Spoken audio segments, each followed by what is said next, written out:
Urban, with the distraction, obviously, it's been a year of distractions. What else is new? But with the distraction of Dunlap early in the week, how was your team able to regain its focus the rest of the week? Were you able to get it to where you needed it to be?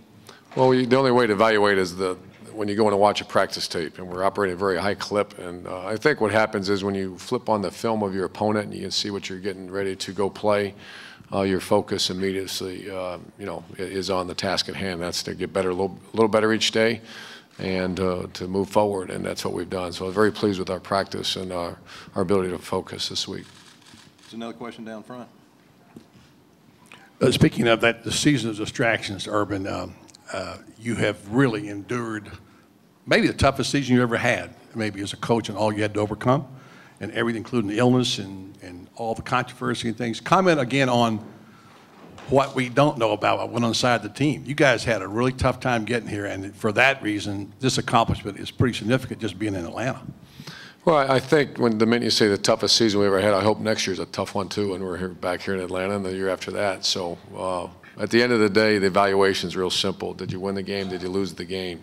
And what kind of people are you dealing with? And we're dealing with a great group of guys. I love to coach, and all our job was each Saturday to do was somehow find a way to score one more point the opponent. And to be able to do that with the schedule, with the league, and with the injuries and other things we had to deal with, that just is a testimony.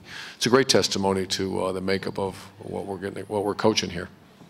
Yeah, Coach, I was thinking if you keep that spotlight on the SEC, have you ever lifted up your gaze a little bit and thought about how for so long Alabama was the king of Southern football and Florida has really supplanted it, and how tomorrow's game will be who's going to be the king, long live the king? I don't know if I've gone that far. I'm a self-proclaimed great historian of college football because I love it. I love Coach Bear Bryant. I watched him. I idolized him. Junction Boys to the first five, if I remember right, the first five Southeastern Conference games, Florida was in it, and they're against Alabama.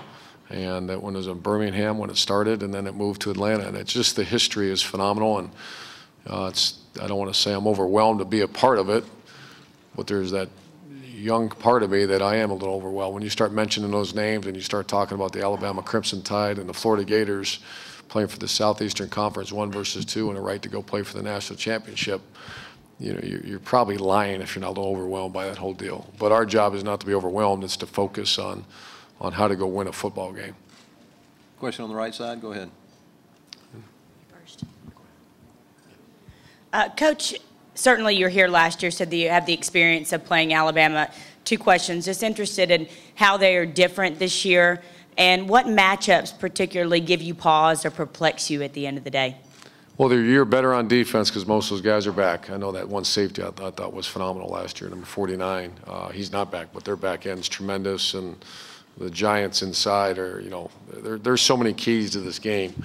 I've always focused first and foremost on the return game, and they're ranked in the top 10. One's 14th, and I believe one's 6th. Their punt return and kickoff return. So we've done a lot. We devoted a lot of good players and a lot of good scheme and a lot of good time to how we're going to keep this guy in check, because he could change a game. Yes, he changed a game many, many times this year, and that's Javier Ringas. And then on offense, you got the dilemma of you have this quarterback who's now playing the best football of the season, McElroy, and then you have the two backs that the minute you focus on stopping the run, they isolate you with 4 and 8, and the two great receivers they have. So it's very balanced, and right now they're playing the best football of the year. Coach, how do you react to Lane Kiffin saying Alabama has the coaching edge? There's no comment. Urban, it used to be a school of thought that you needed to run the option all the time to be really good at it. But it looks like your option, particularly with Tebow running, it looks better than ever now. Is there a reason you guys are getting better at the option, if that's a true assessment? I think it is. I think I think it goes back to the stability of the offensive line. I think Tim's a very good decision maker, which makes him a very good option quarterback, and he's tough and he can run the ball. I think our backs, we got explosive backs, and then obviously Aaron Hernandez has been involved, and he's a tremendous player. So it starts with personnel, and then the execution with the personnel, and it's either experience or you know, we just, this time of year, you know, I'd like to think that the good football teams are playing their best, and right now, you know, we are executing that play very well.